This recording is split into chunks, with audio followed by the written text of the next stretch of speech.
The Day Louis Got Eaten by John Fardell.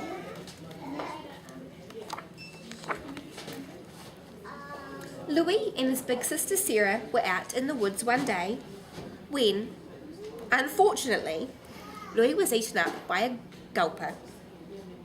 Sarah didn't panic because she knew that gulpers normally swallow their food whole, that if she was quick, there might be a way to get Louis back out. So, stopping only to collect something she thought she might need, she set off after the gulper in hot pursuit, and she'd almost caught up with it when, unfortunately, the gulper was eaten up by a grabula. So Sarah followed the grabula to its nest, and she had almost caught up with it when, unfortunately, it was eaten up by an undersnatch.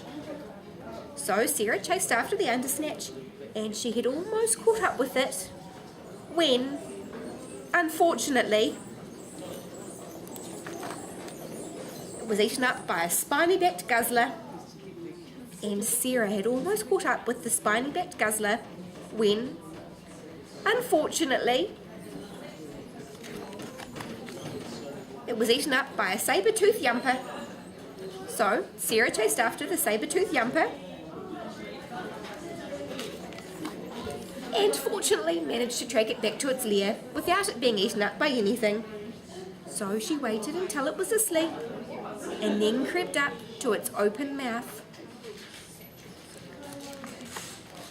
She crawled into its stomach and then clambered into the mouth of the spiny-backed guzzler and then into the undersnatch and then the grabula and finally into the gulper, where she found Louis. "There you are," he said. "I knew you would come. How are we going to get out of here?"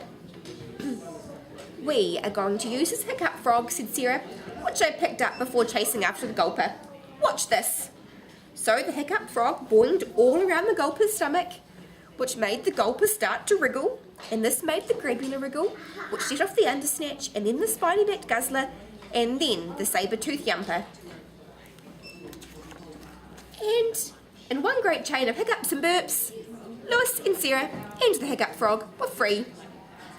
Unfortunately, all the creatures were now extremely hungry, and they gathered around Sarah licking their lips.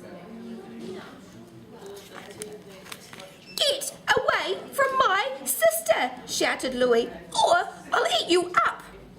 And the creatures fled.